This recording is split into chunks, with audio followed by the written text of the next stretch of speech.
When you listen to guys talk, many times when the relationship doesn't work out, they'll kind of try to make it light. They don't want to let on that they're really hurt. And what they'll often say is, well, she was just crazy, or there was no pleasing her, or something global like that. But when I see guys in my office, and I primarily work with men in my office, I think it's most important that we understand guys were modeled differently than women were. And guys that are out there dating now, many times were modeled how to be a good husband or how to be a good partner by dads who weren't that involved in their relationships. And guys today are really held up like at task. They have to be 100% into the relationship. And that's how it should be. But it can be foreign area for a guy.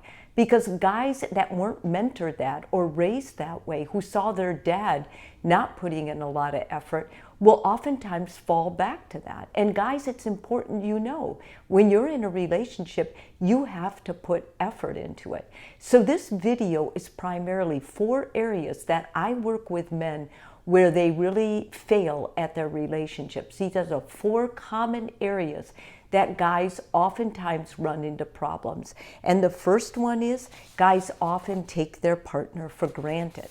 They stop courting her and they begin just taking it as a casual date. They just, they won't give definitives, they don't plan anything, they show up, they ask her, what do you want to do? Women don't see them leading, they don't really see them wanting the relationship or being involved in it. And you have to get back to this stage where you're really prizing her, you're prioritizing her, you're opening doors, you're being, you're being the guy, you're being who she turns to, who she loves the most. And the way you can really work on this and make it better is plan surprise dates. Do something out of the ordinary. Instead of always going with what she says or the routine you guys have, make it something spontaneous. Surprise her. Tease her and flirt with her. Try to make her feel like you are really into her. Put the phones away. Really look at her. Really listen to her. Because taking her for granted, everybody takes everybody for granted sometimes in a long-term relationship. But let's face it, she needs to see that you're there. She needs to know you're present. You're still her person. And lastly, put effort in and make time. You'll have a golf date or a tennis date every Saturday with the guys, or you do something else with the guys. Shift it up a little bit. Instead of, Saturday morning being your golf morning, tell her this Saturday morning you're going to do something different. You want to surprise her. You want to take her somewhere. This will really make her feel special, and it will make her love and connect with you more. Secondly, there's a lot of misunderstandings about conflict. I don't care what anybody says. What I work the most with is fighting. Fights come up, and that has nothing to do with how close the two of you are. It has more to do with how the two of you understand conflict. A lot of men grew up thinking that conflict was about them showing that they win, that they're right, that they're the lead of the family. No, that will not work in a healthy relationship. So what you need to do instead is not to make it personal. When something comes up, she's upset about something, it's important that you say, rather than getting defensive or withdrawing or blaming, that you say, you know what, let's talk about this. I know this is an issue. Let's talk about it. Stop using terms like right or wrong. There is no right or wrong. The only right way is if both of you understand and you're working together on the problem. Remember, it's not personal because it is the problem that the two of you are in control of creating. If you can create a problem, or your creation can cause a problem, and it will in the relationship, it's our problem. It's not my problem. It's not your problem. It's our problem. And it's important you start visualizing the problems like that so you can solve them with better ease and not get defensive or start blaming. And lastly, always ask, what is our problem and what are our needs? When you identify the problem, then you can say, okay, This is a problem because we both need something. Let's talk about what we need. When guys can lead that, it really helps reset the argument. A lot of times guys get into an argument, they're dragged in when they don't want to go. In fact, they've avoided the issue so they don't have to get into the argument.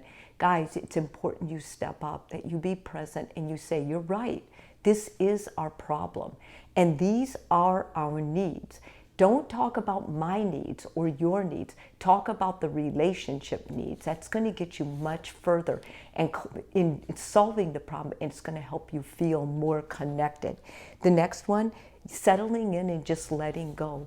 It's important that you don't get lazy in your relationship. And I know it's comfortable. It's comfortable being with somebody who loves you. And it's easy to just wear the same exercise shorts, walk around the house barely having any clothes on, going outside with mismatched clothes on, showing up for a weekend with a baseball hat on and a t-shirt. But that's not going to be good for your relationship. Your partner's going to respect you more when they see you're putting effort into how you carry yourself, how you look. And it's important that although you tell your partner, I'm so comfortable with you, that you not get sloppy. So what can you do?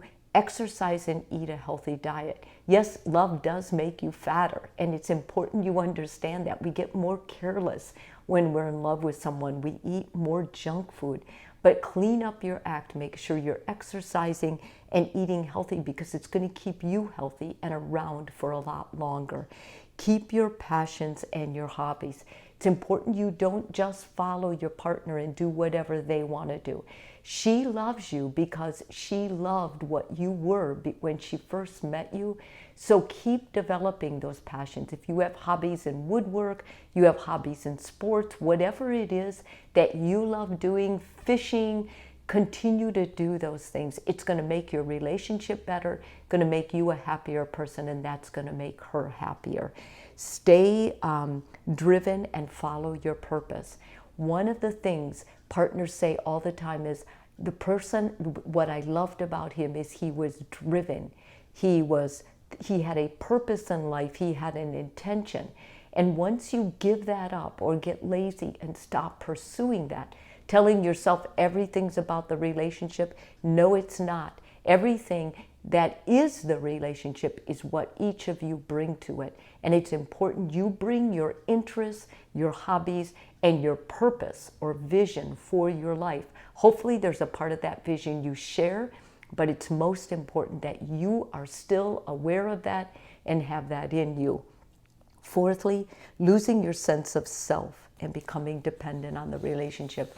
You want to keep growing. You want to keep your job options open, your career. You want to stay who you are. If you visited your parents every other weekend, you want to make sure you put that in the relationship and continue that.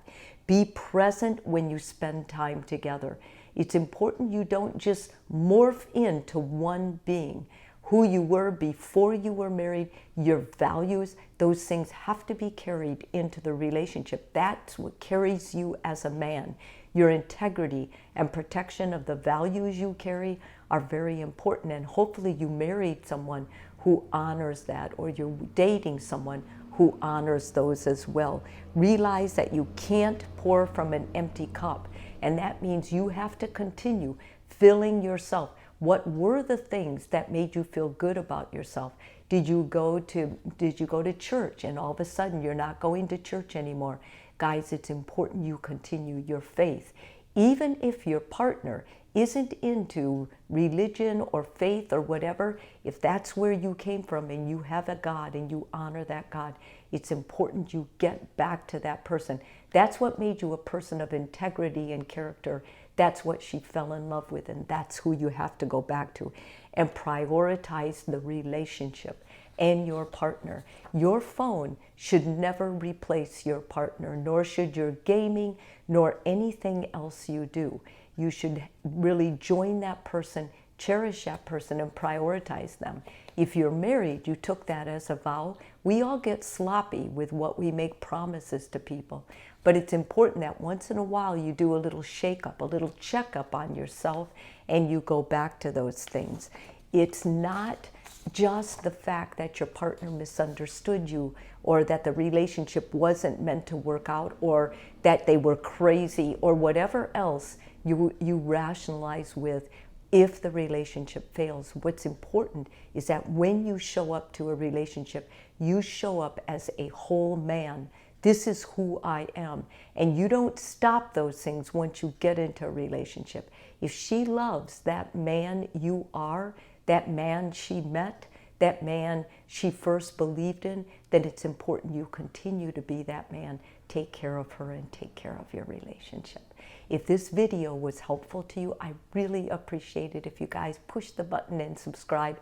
And to all my subscribers already, thank you. You know, you're my motivation. And I just want to continue to produce information that I think is going to help you in your mental illness journey, in your mental health journey, and in your relationship, beginning with the one you have with yourself.